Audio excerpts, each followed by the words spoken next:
Atachem lechok l'Israël elu ishmat Avraham Shalom Barachel. Il dit ici la Gemara Brachot 55a. Amar Rav Yehuda Shlosha Devarim Mekatzrim Yamav Shnotav Shel Adam. Il y a trois choses que si tu le fais, tu risques de raccourcir ta vie. Quelles sont ces trois choses? Mishenotnim lo Sefer Torah likrot ve'eno kore. On t'appelle à la Torah. Ya'amod Reuven ben Yaakov. Non, moi je ne monte pas. Pourquoi tu ne montes pas? Parce qu'il s'est bagarré avec le Gabay, ou il s'est bagarré avec le Hazan, ou il s'est bagarré avec la communauté. Non, moi je ne monte pas. Alors, qu'est-ce que la Torah t'a fait? La Torah t'a rien fait, on t'a appelé à la Torah. Maintenant, laisse le Gabay, laisse le Hazan, laisse la communauté. On t'a appelé à la Torah. Et tu fais honte à la Torah maintenant? Tu risques de raccourcir ta vie si tu fais une chose comme pareille. Okay? Après, il te dit ici, Kosh shel beracha levarech ve'eno mevarech. On est trois personnes, on fait Birkat Amazon, on a Kosh shel beracha, on a rempli un verre de vin. À la fin de Birkat Amazon, on va faire Savri Marana, Kosh Yeshua Tessa, Ubshem Adonai Ekra, Savri Marana, Baruch Ata Hashem, Boré Priya Gefen. On a dit, ça s'appelle Kosh shel beracha. C'est une beracha pour toi, c'est une beracha pour ta femme, c'est une beracha pour la maison, pour les enfants, pour tout le monde. Okay? Et toi, tu dis, non, moi je ne vais pas faire. Lama. On te donne un Kosh shel beracha. T'as l'ordre de bracha, tu ne veux pas la bracha, tu risques de raccourcir ta vie, Chad Shalom. Okay? Et après, la troisième chose, la Gemara dit, ça veut dire que quelqu'un qui se met sur le public dur. Il est dur avec le public. Hey, toi, ne fais pas ça. Mais pourquoi tu as fait ça? Alors les gens, ils ont peur de lui. Les gens, ils ont peur de lui. Et la Gemara explique d'où nous savons tout ça. La Gemara dit, Sefer Torah. Qu'est-ce qui s'est écrit sur la Torah? Ki hu chayecha ve'orech yamecha. Dans le livre des Devarim, c'est écrit que la Torah, ça donne la longue vie. Et toi, tu as refusé de monter à la Torah? Alors ça raccourcit la vie, Chaz Shalom. On te donne Kosh shel beracha, Ken? C'est écrit, Va'avarecha mevarechecha. Quand tu fais une Kosh shel beracha, tu bénis les autres. Et si tu ne veux pas bénir les autres, Chaz Shalom, c'est le contraire. Ken? Et à la fin, il dit ici, Amani gasmo berabbanut, à cause que ce qui a dit Rabbi Chama bar Hanina, Mipnema met Yosef kodem lechav. Yosef, c'est le plus jeune frère, et il est mort avant ses frères. Pourquoi lui, c'est le plus jeune, et il est décédé avant ses frères? Parce que, Shin Igatsmon Barabbanut. Il était dur avec eux, et au début, quand il ne voulait pas, alors il était dur avec eux. Il était supposé de vivre 120 ans, Yosef, il a vécu 110 ans. Il est décédé avant tous ses frères. Parce qu'il était dur avec ses frères.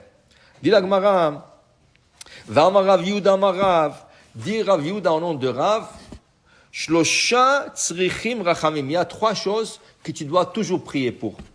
Toujours prier pour ces choses-là et demander la miséricorde du ciel pour que ces choses arrivent. Quelles sont les trois choses?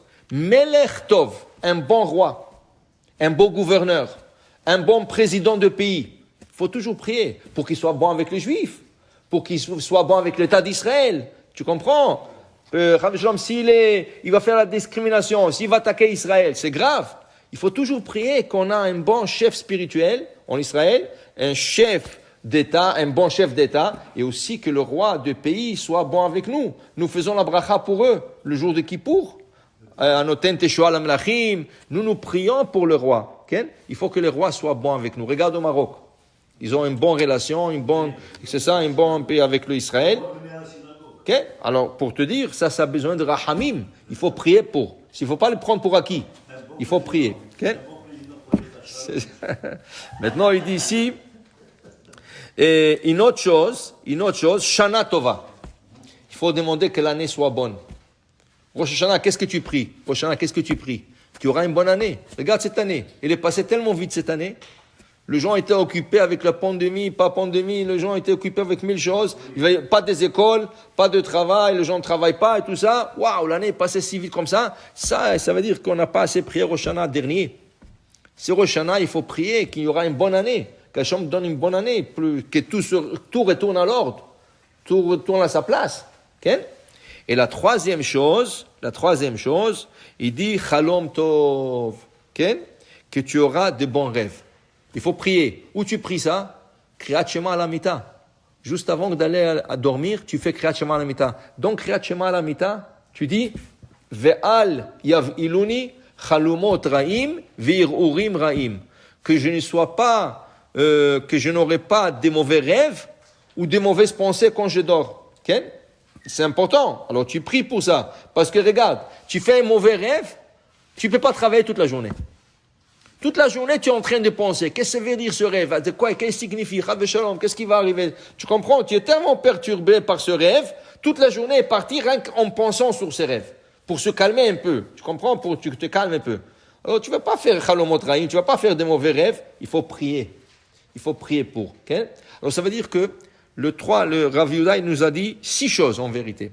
Il nous a dit qu'il y a des choses qu'il ne faut pas refuser. Tu ne refuses pas de monter à la Torah. Tu ne refuses pas Koshe Beracha et tu ne te conduis pas durement sur le public. Maintenant, il faut comprendre que quand on dit qu'il ne faut pas refuser à la Torah, à Koshe Beracha, à moins que tu aies une bonne raison. Si tu as une bonne raison, c'est quelque chose d'autre. Par exemple, si on t'a appelé à la Torah, mais juste avant qu'on t'a appelé, on a appelé ton frère ou ton père.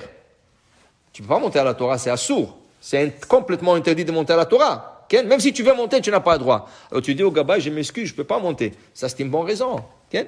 On t'a appelé à la Torah, et toi, tu voulais faire la Haftara. Et le gars, le Gabbai, il t'a appelé Shlishi. Il dit non, je m'excuse, moi j'ai réservé la Haftara. Pourquoi tu m'appelles Shlishi? C'est pas maintenant, je vais monter, mais pas maintenant. Okay? Quand tu as une raison valable, il n'y a pas de problème. On te donne Kosher Beracha, mais il y a quelqu'un de plus important que toi à table. Et tu veux lui faire honneur. Tu dis non, j'aurais fait ça avec plaisir, mais c'est pas kavod pour cette personne que vous l'avez pas donné, tout ça. C'est une bonne raison, tu comprends? Et quand tu es dur avec le public, pourquoi? Parce qu'ils sont hors de règle. Okay? Et tu dois être dur pour que les gens rentrent en règle. Ça, c'est normal. Mais le Yosef, quand il était dur avec ses frères, il n'y avait pas vraiment raison. Et ils sont venus pour acheter la récolte. Il dit, ah, Meragili Matem, vous êtes des espions. Il les a mis en prison, il les a sortis de prison. Emmenez-moi Benjamin. Après, il leur a dit, ah, pourquoi vous avez volé la coupe? Tout ça, c'était pas nécessaire. Okay? Alors, c'est pour ça. Mais si tu veux mettre de l'ordre, c'est bon. Tu comprends? Alors, quand il y a une raison, il n'y a pas de problème. Après, les 3 autres choses que Rav Yehuda, au nom de Rav, a dit, qu'il faut prier un bon roi, une bonne année et des bons rêves. Ça, il faut prier. Alors, il ne faut pas refuser et aussi, il faut prier. Bon, Adonai Le'olam, Amen ve Amen.